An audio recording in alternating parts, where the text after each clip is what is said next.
क्या आपने कभी किसी उपवन को संजोते हुए माली को देखा है? कभी किसी एक वृक्ष पर दीमक लग जाते हैं। माली उस एक वृक्ष का नहीं, समस्त उपवन का उपचार करवाता है। अब आप कहेंगे ये कैसी मूर्खता है, दीमक एक वृक्ष पर लगे हैं, समस्त उपवन का उपचार किस लिए करवाना? अरे परिश्रम बचा सकते थे।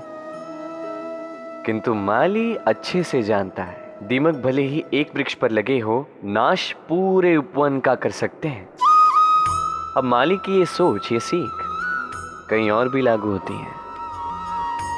इस संसार में हम केवल अपने परिवार के विषय में सोचते हैं, उनका ध्यान रखते हैं, प्रयास करते हैं कि वो संपन्न रहे, सुखी रहे, और उसी समय इस समाज के कुछ विरोधी तत्व इस समाज को खा जाते हैं, इसे नष्ट कर जाते हैं, और हमारा ध्यान केवल अपने परिवार पर। इसलिए जब बात आती है राष्ट्र की, देश की, तो उसके लिए भी निर्णय लेना होगा, उसके लिए भी त्याग करना होगा। और स्मरण रखिए, जो भी समस्या है उसका निवारण पूर्ण रूप से करना अनिवार्य है। इस संसार में हर एक व्यक्ति जो अपने परिवार का भी ध्यान रखेगा, समाज का भी ध्यान रखेगा, और उचित रूप से इस देश का भी ध्यान रखेगा, तभी ये देश संपन्न कहलाएगा। कहा जाता है जीवन में प्रेम करना ही सुख का मूल है। सत्य भी। अब प्रश्न ये उठता है कि प्रेम किससे किया जाए? यदि आपको कुछ क्षणों के लिए सुख चाहिए तो प्रेम कीजिए अपनी रुचियों से। यदि आपको कुछ दिनों के लिए सुख चाहिए, प्रेम कीजिए अपने मित्रों से। यदि आपको कुछ महीनों के लिए, कुछ वर्षों के लिए या अनेक वर्षों के लिए सुख चाहिए, तो प्रेम कीजिए अपने परिवार से, माता पिता, अपनी संतान, पति पत्नी, अपने संबंधियों से। किंतु यदि आपको सदा सदा के लिए सुखी रहना है, तो प्रेम करना होगा केवल अपने कर्म से। क्योंकि संबंध चाहे जैसा भी हो, कभी ना कभी टूटता ही है। ये संसार कुछ ऐसा ही है कि जिसका साथ मिलता है उसका साथ छूटता भी। केवल कर्म ही एकमात्र ऐसा है जो कभी आपका साथ नहीं छोड़ेगा। मृत्यु के पश्चात भी यही कर्म आपको जीवित रखते हैं। इसलिए सदैव स्मरण रखिए, ये कर्म धर्म समझ कर निभाइए।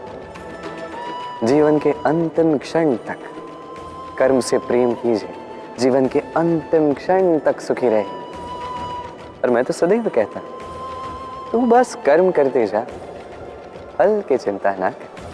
क्या आपने कभी जल को अपनी मुट्ठी में बंद रखने का प्रयास किया है? चलो आज करते।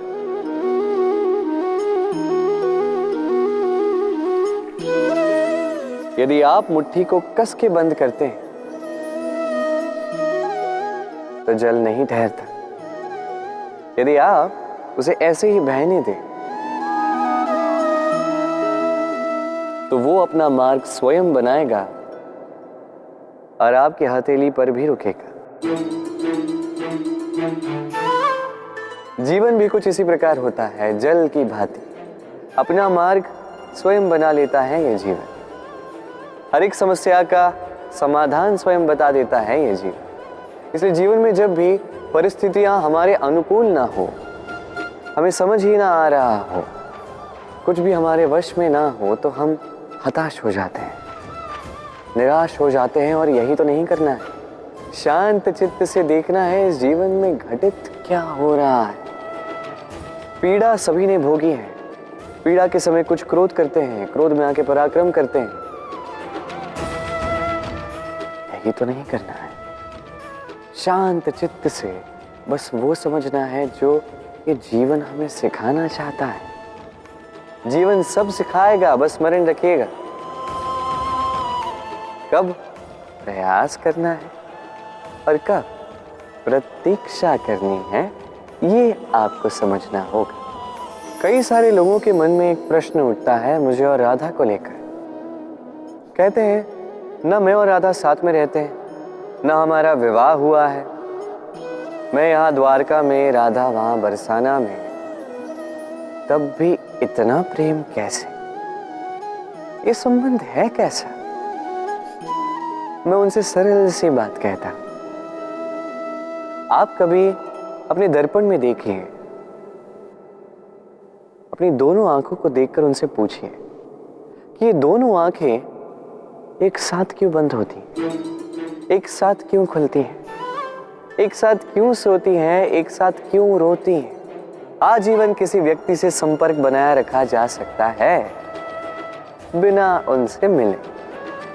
कुछ ऐसा ही प्रेम है मेरा और राधे का भी, और कुछ ऐसा ही तो होता है प्रेम दो नैनों की भांति, जो कभी मिलेंगे नहीं पर सदा सदा के लिए साथ जुड़े रहते हैं।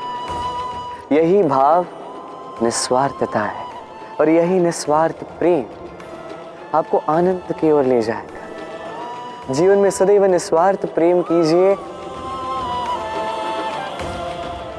आनंद ही आनंद मिलेगा। पक्षी राज कहलाता है बाज। बाज की जीवन आयु लगभग 70 वर्ष। अब 40 वर्ष में आते आते उसके पंजे लंबे और लचीले हो जाने लगते हैं, चोंच टेढ़ी हो जाती है, पंख भारी हो जाते हैं। अर्थात वो भव्य उड़ान नहीं है, वो शक्ति नहीं। अब बाज क्या करे? बाज सबसे कठिन चयन करता है, चयन स्वयं की पुनर्स्थापना कर। सर्वप्रथम किसी विशाल पर्वत पर जाता है, एकांत में अपना एक घोंसला बनाता है, और फिर चट्टान पर अपनी चोंच मार मार के अपनी चोंच ही तोड़ देता है। फिर प्रतीक्षा करता है चोंच के पुनः उग जाने की।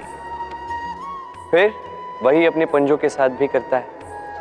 तत्पश्चात अपने भारी पंख एक एक करके स्वयं नोच के निकाल देता है। फिर 150 दिन की पीड़ा सहने के पश्चात उसे फिर मिलती है वही भव्य उड़ान, वही शक्ति, और फिर वो जीवन के अगले 30 वर्ष जीता है। क्या समझे? यदि इच्छा शक्ति हो तो एक दुर्बल भी बलि बन सकता है। आप भी यही कीजिए, अपने बीते हुए कल के अस्तित्व का भार त्याग दीजिए और कल्पना की एक उन्मुक्त उड़ान भरी, स्वयं की पुनर्स्थापना करिए, तभी सर्वश्रेष्ठ बनेंगे। और स्मरण रखिए, ये छोटे छोटे आरंभ ही बड़े बड़े शिखर तक ले जाते। बल, शक्ति, पराक्रम इस संसार के विकास का मूल है। परंतु कभी सोचा है कि प्रकृति ने हमें ये बल, शक्ति, पराक्रम क्यों दिए? ताकि हम जीवन में किसी का उद्धार कर सके, किसी की सहायता कर सके, किसी के लिए कुछ अच्छा कर सके, किसी निर्धनी, किसी दुर्बल की रक्षा हम कर सके, इस बल, इस शक्ति का सदुपयोग कर सके। कभी आप देखिए किसी ऐसे व्यक्ति को जिसके पास अटल शक्ति है पर साथ ही अटल अहंकार भी, जो स्वयं को ही सर्वश्रेष्ठ मान लेता है, बुरे कर्म करता है। आप देखेंगे कि प्रकृति और मनुष्य उसे तोड़ने की साधना में लग जाते हैं। स्मरण रखिए, विशाल से विशाल पर्वत क्यों ना हो, यदि वो मार्ग में है तो उसे तोड़ के मार्ग प्रशस्त किया ही जाता है। तो यदि आपके पास शक्ति है, बल है, पराक्रम है, तो इसका सदुपयोग कीजिए, किसी की सहायता कीजिए, किसी की रक्षा कीजिए। यदि आप अपनी शक्तियों का दुरुपयोग करते हैं तो स्मरण रखिए, आप अपने ही विनाश को आमंत्रित कर रहे हैं। अब बल अर्जित करने के पश्चात, ये शक्ति अर्जित करने के पश्चात आप स्वयं का विनाश चाहते हैं या इस संसार का उद्धार चाहते हैं, निर्णय आपका है। राधे राधे।